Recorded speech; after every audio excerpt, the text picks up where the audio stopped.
नमस्कार, मैं रवि कुमार मीणा और आप देख रहे हैं सर्वोदय टीवी। आज हम हमारे खास कार्यक्रम फ्यूचर प्लानिंग में आपका स्वागत है। आप सभी फ्यूचर प्लानिंग को लेकर मोटिवेट होते हैं, फ्यूचर प्लानिंग को लेकर अपने अपने प्लान तैयार करते हैं।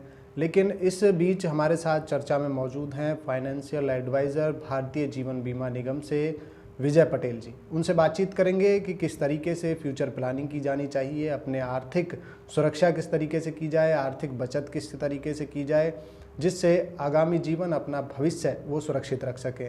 विजय पटेल जी, हमारे इस कार्यक्रम में आपका स्वागत है। सबसे पहली चीज़, जो हमारे जैसा कार्यक्रम का ही नाम है कि फ्यूचर प्लानिंग, तो फ्यूचर प्लानिंग किस तरीके से की जानी चाहिए, फ्यूचर प्लानिंग में क्या क्या दौर आते हैं, किस किस तरह की परेशानियां झेलनी पड़ती हैं, लेकिन फ्यूचर प्लानिंग हमें हर हाल में करनी चाहिए, उसके बारे में क्या कहेंगे?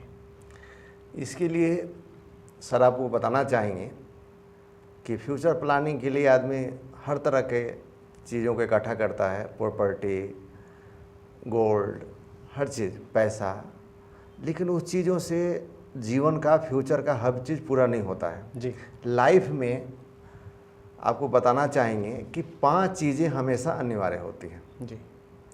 जिसमें से 3 जो संभावनाएं होती हैं और 2 निश्चिंतता होती है। को निश्चित करना ही करना है, वो कोई भी व्यक्ति हो, गरीब हो, अमीर हो, तो 3 निश्चित है, संभावनाएं हैं और 2 निश्चित है। अब संभावनाएं क्या है? संभावनाएं हैं कि आदमी रास्ते में चल रहा है, चाहे घर पे चाहे कहीं भी है, आदमी एक्सीडेंट भी हो सकता है, संभावना है जी। होगा नहीं होगा, लेकिन संभावना है। आदमी एक्सीडेंट होगा तो आदमी डेथ भी कर सकता है और डिसेबल भी हो सकता है जी। ये संभावनाएं हैं, 3 संभावनाएं। जी। जी। और 2 निश्चित है कि वो होना ही हो, करना ही करना है, होना ही होना है। 2 निश्चित क्या है? शिक्षा और स्वास्थ्य। और पहला हो गया शिक्षा और स्वास्थ्य, और दूसरा होगा जो निश्चित है शादी। ये 2 चीज़ होना ही होना है और 3 चीज़ संभावनाएं हैं जी। अब इस चीज़ के लिए सर आप भी विचार करना कि ऐसा कोई चीज़ है जिसे 5 चीज़ पूरा किया जा सकता है। मैं सर इंश्योरेंस में कम से कम 22-23 साल से हूँ, मुझे ऐसा कुछ भी सोचने को नहीं मिला जी। जिससे 5 चीज़ें को पूरा किया जा सकता है। जी। जैसे कितनी भी हमारे पास प्रॉपर्टी हो, चाहे कुछ भी हो, आदमी कोई प्लॉट बेचकर शादी नहीं करता है। जी। बेचना भी चाहे तो परिवार को लोग बेचने नहीं देते हैं। यह आदमी मान मर्यादा के लिए सोचता है कि रिश्तेदारियाँ क्या कहेंगे। जी। लेकिन अगर इंश्योरेंस हमने बच्चे के फ्यूचर प्लानिंग के लिए करा रखा है तो निश्चित समय पर मिलेगा और उससे बच्चे का एजुकेशन हो जाएगा। और एजुकेशन के समय आपने अगर नहीं करा रखा है तो आपको लोन लेना पड़ेगा, और जो लोन लेंगे उसका EMI भरना पड़ेगा, जिस EMI का आपको ब्याज लगेगा। लेकिन वही अगर अपने फ्यूचर प्लानिंग के लिए बचपन में करा दिया तो उल्टा आपको EMI पर ब्याज मिलेगा। जी। ठीक है ना सर? तो इसलिए लाइफ इंश्योरेंस लोगों को कराना, ये 5 चीज़ें पूरा होगा और उसके लाइफ के लिए बहुत ही अनिवार्य है। इसके लिए सही प्लानर से मिलें, बातचीत करें। ऐसा नहीं कि भाई भतीजा चाहे वैसे से लें, क्योंकि लाइफ का सवाल है, जिसको डिस्कस करके लें बहुत अच्छा रहेगा। पटेल सर, जैसा कि देखने में आता है कि अगर कोई LIC के साथ जुड़ भी जाता है, प्लान भी ले लेता है, तो कई बार देखने में आता है कि अगर उसकी समय अवधि से पहले मृत्यु हो जाए तो उसको कुछ % ही उसका बैक मिलता है, पैसा मिलता है। तो ऐसा कुछ है इसमें कि उसकी पूरी लाइफ सुरक्षित रहे और उसको थोड़ा सा पैसा ना मिल के पूरी लाइफ पैसा मिलता रहे? सर ऐसा कभी नहीं होता कि थोड़ा पैसा मिले। जी। जो भी उसको जिससे प्लान कराया है, जितने का है समय श्योर, अगर डेथ होता है तो लगभग बोनस लगाकर वो पूरा मिलता है, जितने समय के बाद हुआ क्लेम जी। मिलेगा। लेकिन बीच में जो चीज़ आप बोलना चाहते हैं, जो आपको थोड़ा सा डिटेल में बताऊं, वो है सर APDB। जी।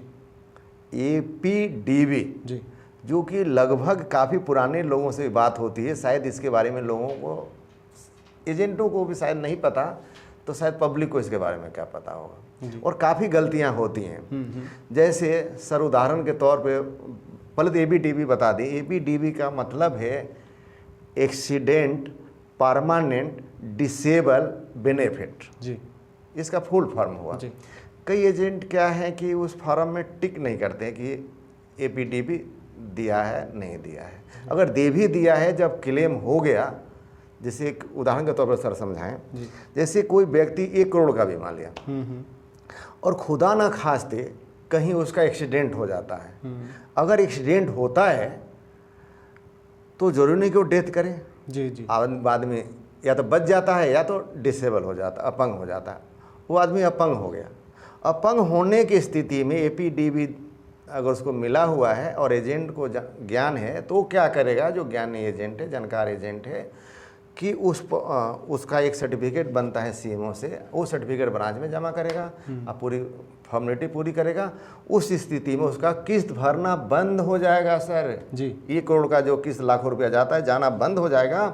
आप परिवार के लालन पालन के लिए बीमे का 10% मतलब 10 लाख रुपया पर ईयर मिलेगा जी, उसको मंथली में डिवाइड करके, और 10 साल तक सर लगातार मिलता रहेगा जी। कितनी अच्छी बात है जी। उसकी जो भी हमने बताया संभावनाएं, चाहे जो अभी बताया निश्चिंता, वो निश्चिंता पूरी होगी नहीं होगी जी? बिल्कुल बिल्कुल होगी। आदमी नहीं रहा कमाने वाला, किस्त नहीं भरा जाएगा, फिर भी उसको 10 लाख रुपया लगातार 10 साल तक मिलता रहेगा। अगर उसका टर्म 20 साल 25 साल 15 साल जितने साल का भी है तो 10 साल तक इस तरह से मदद हो गई।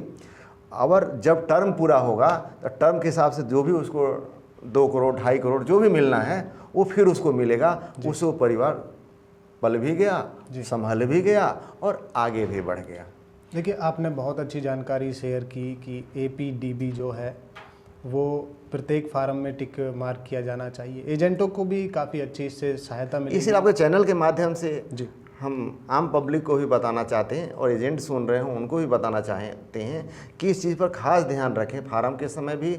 और जो ग्राहक जो हमारे LIC से जुड़े हुए पूरे देश में आपके टीवी देखे जा रहे हैं, अगर वो उन्होंने एपीडीबी नहीं लिया है, चाहे लिया भी है, हो सके उनको जानकारी नहीं हो, तो ब्रांच से जाकर या उस एजेंट से संपर्क करें। अगर फिर भी वो किसी से संपर्क नहीं कर पाते हैं तो आपके चैनल के माध्यम से आपसे या मुझसे भी संपर्क किया जा सकता है कि पहले जो उन्होंने लिया है उसमें ये चीज़ें है या नहीं है तो बढ़िया बात है।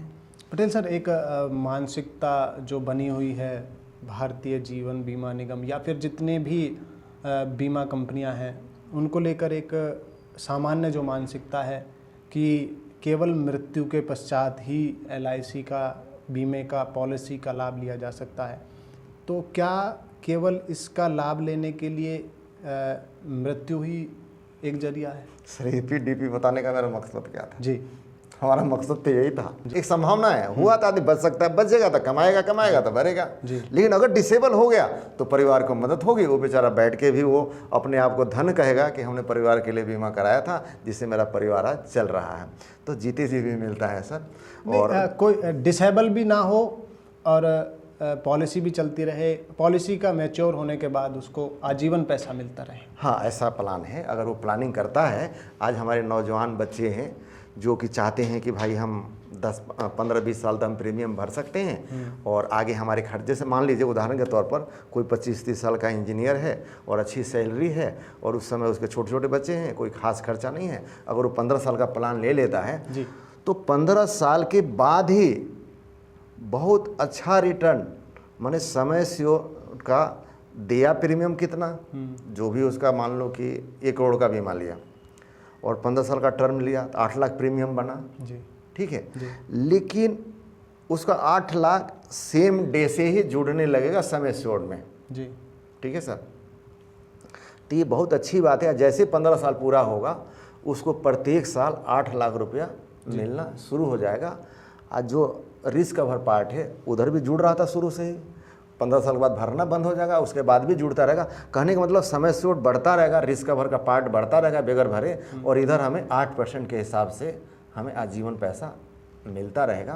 तो ये चीज़ें आजकल के जो नौजवान बच्चे हैं आजकल करना बहुत आसान हो रहा है, क्योंकि बच्चे गूगल पे चाहे कोई भी व्यक्ति देख ले रहा है, पढ़ी स्टडी कर ले रहा है और कहता है आकर कि सर वो एक जीवन उमंग हमें कर लीजिए जो पेंशन के तौर पर है 15 साल के बाद। जैसे सर कहें आपने भी यहाँ से 4 साल पहले कहा था कि सर वो फटाफट करो।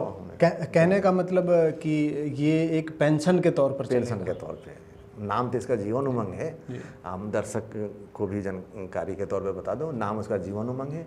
915 नंबर टेबल है। इसका गूगल पे जाकर आप सर्च करें और इसके स्टडी करें, और जो भी नज़दीक ब्रांच हो या एजेंट हो उनसे संपर्क करके ये कराएं, बहुत ही अच्छा रहेगा और पूरे लाइफ टाइम तक का ये चलता रहेगा। कहा जाता है ना, एक प्रचार आप सुनते होंगे, ज़िंदगी के साथ भी और ज़िंदगी के बाद भी। जी बिल्कुल। उन्हें 15 साल के बाद जो ज़िंदगी रहेगी, ज़िंदगी में लेते रहेंगे और बाद में हम नहीं रहेंगे तो भी परिवार को वो पैसा मिलेगा। पटेल सर, बहुत सारे दर्शक आपको देख रहे हैं, कोई मैसेज आप डिलीवर करना चाहेंगे?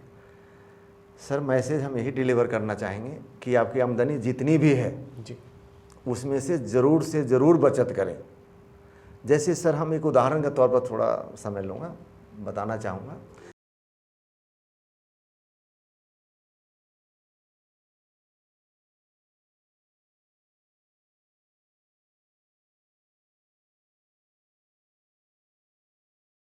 कि तो 100 रुपया में मान लीजिए आपका 80 रुपया खर्चा है, बचत कितना हुआ? 20 रुपये। 20 रुपये। तो उस बचत को आप अन्य जगह कहीं भी सेविंग करते हैं या जो करते हैं, नहीं। हमारी आपकी मुलाकात हुई जी, चाहे एजेंट से मुलाकात हुई, एजेंट ने कहा सर एक बीमा करा लीजिए, लाइफ के लिए ज़रूरी है, और आपने मान लिया कि चलो, तो उसके लिए आप क्या करेंगे? कहेंगे ठीक है भाई, थोड़ा हम खर्चे को कम कर लेते हैं। हमने कितना कम कर लिया? मान लो 8 रुपया खर्चा कम कर लिया। 8 रुपया खर्चा कम कर लिया, 100 रुपया हमारा काम तो चल ही रहा था, 8 रुपया कम कर लिया, 8 रुपया चला गया हमारा LIC बचत में जी। तो जो 20 रुपया बच रहा था, 20 रुपया का 8 रुपया कितना हुआ? 40% होता है। जी जी सर 20 रुपये का 8 रुपया कितना हुआ? 40% होता है। सर ये सोचो कि हम 40% बचत कर रहे हैं, आज 40 उधर बचत कर रहे हैं, इधर बोनस जुड़ेगा। और जब अच्छा सोचेंगे तो अच्छा होगा, और हमें सोच ही बदलनी है। नज़र बदलो, नज़ारे बदल जाएंगे और ज़िंदगी तो अच्छी होगी ही होगी। और LIC के साथ फिर कहना ही क्या। जी, बहुत बहुत धन्यवाद पटेल सर, आप यहाँ हमें समय दिया, स्टूडियो आए। हमारे साथ ये थे विजय पटेल जी। और भी कई और शख्सियतों से आपको हमारी फ्यूचर प्लानिंग प्रोग्राम में आपसे रूबरू कराते रहेंगे। तब तक के लिए मुझे दीजिए इजाज़त। नमस्कार।